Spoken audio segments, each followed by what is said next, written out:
Thank you so much, Rob, for this nice introduction. It's a great pleasure to be with you. Hello, ladies and gentlemen. I'm so excited, and I hope you are too.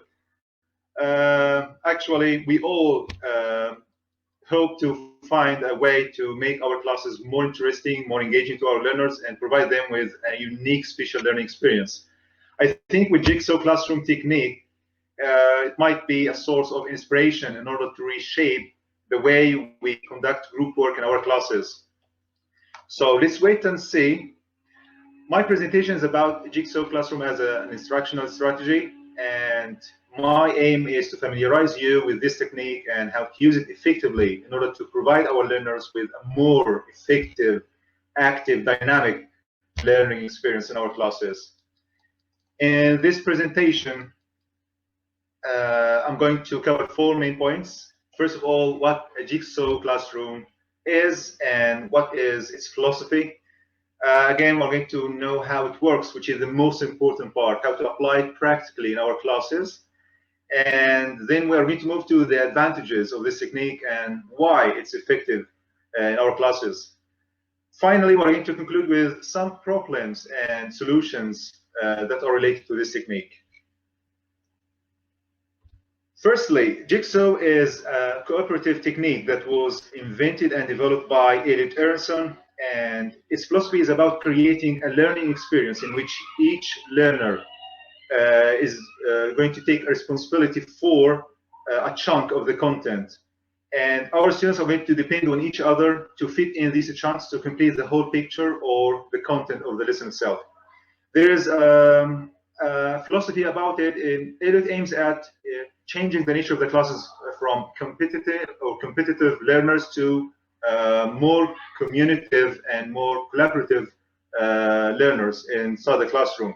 And he has also a subsidiary aim about highlighting the value of respect among students, because they need to listen carefully to each other, to support each other, to enhance achieving the goal or the objective of the lesson itself.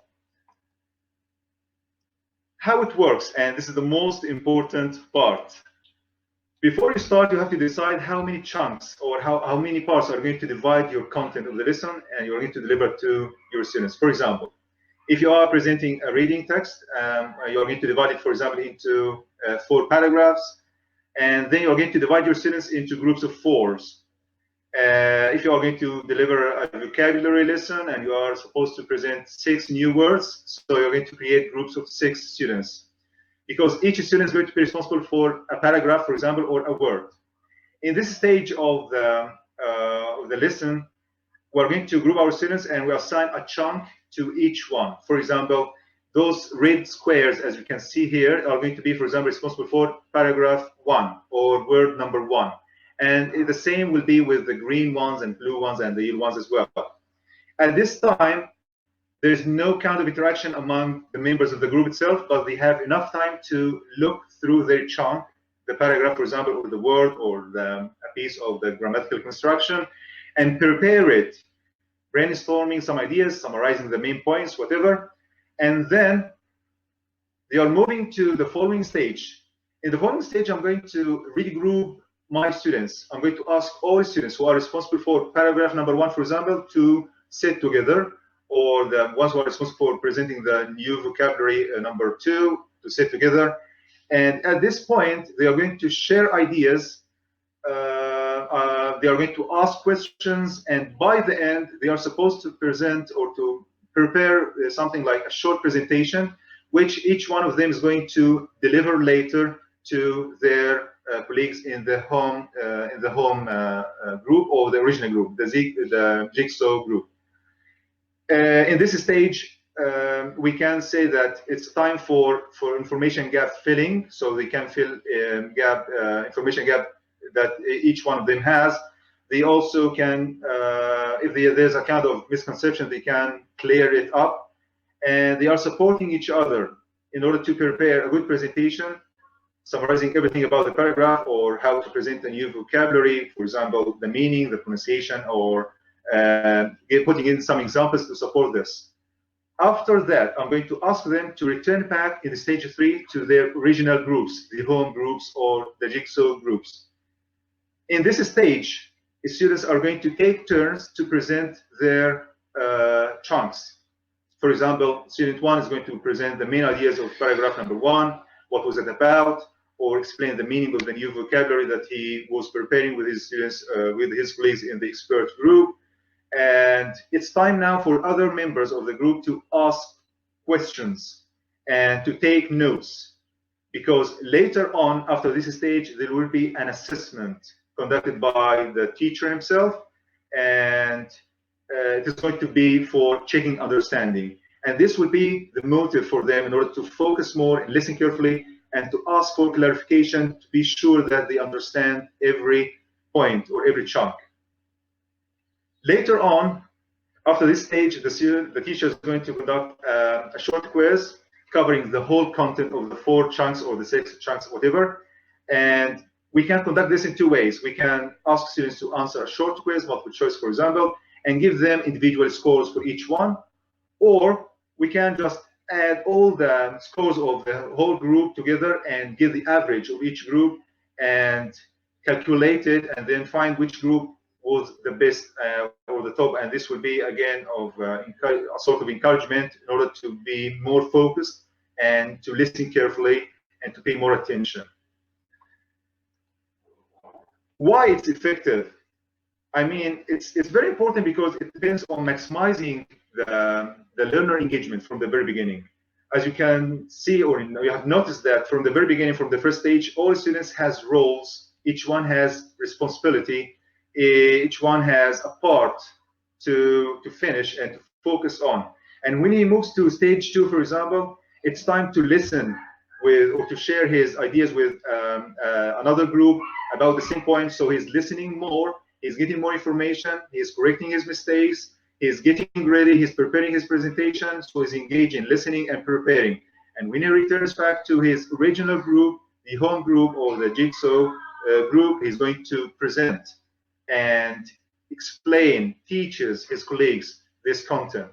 Again, it's about improving all the 4 skills: speaking, reading, listening, and writing as well, when they take some notes or if they are going to record some sentences about some vocabulary or whatever, or even speaking or getting some notes about if it is a speaking activity and you have divided it into separate ideas like chunks, and each student is going to cover one of these ideas. So again, he is going to write some notes and is going to reflect this and deliver it as a speaking activity to his colleagues later. Developing communication and collaboration, it's all about interacting with the others in order to prepare himself and to deliver the content to his colleagues as well. It's a very ideal group work. And it's also about increasing dynamic learning, which is mostly about learners and increasing the portion of their participation in the learning process, checking understanding of them, encouraging note-taking skills, and making learners more responsible for their own learning, which is the point. I want to reshape the practices or our practice with our learners inside the classroom and giving them more space in order to interact and to participate effectively and learn by doing. Here, as you have noticed, that the teacher was away, he was hidden, he was just monitoring and facilitating, giving support when needed. Okay, let's move on to some problems and solutions. It all depends on dividing our groups in evenly, so 4, 6, or 5 or whatever. But imagine that you have an absent Renee or a student during the lesson itself. This will be a problem. So sometimes we can overcome this kind of calculations with this sort of, I can say pair 2 together. I can pair 2 students on one chunk or some other pairs together in order to overcome this problem of different number of students in different groups. Also, sometimes some students in the expert group, the second stage, may be not able to deliver this content to their original group later because they are low achievers, and this happens. And to solve this problem, I can anticipate this by pairing this low achiever with a higher achiever later, and ask them to collaborate together. So the low achiever is going to participate with something or do as much as he can, and then the other student who is much better can just support him or say what's missing or give more information to scaffold his work, and in order to help his colleagues as well to understand the good point of the test itself. Of course, this technique needs a lot of research and a lot of reading. I know that the restrictions of time here do not allow us to give more examples or to go through this in detail. However, we can do much more research on the internet and can visit jigsawclassroom.com to get more information about this. Also, I welcome further contact or contacting me later via any of the social media. You can find me on social media, Facebook, Twitter, LinkedIn, or Instagram, or YouTube, even with my name. This is the spelling that you can find me in. So we can discuss later some questions, or we can think about different ideas or creative activities that we can apply this technique using them as well in our classes. I hope you find this useful, and looking forward to seeing you again with another meeting or other EFLT talking with you, Rob, and the magnificent group of e-learning community in Kuwait. Thank you so much.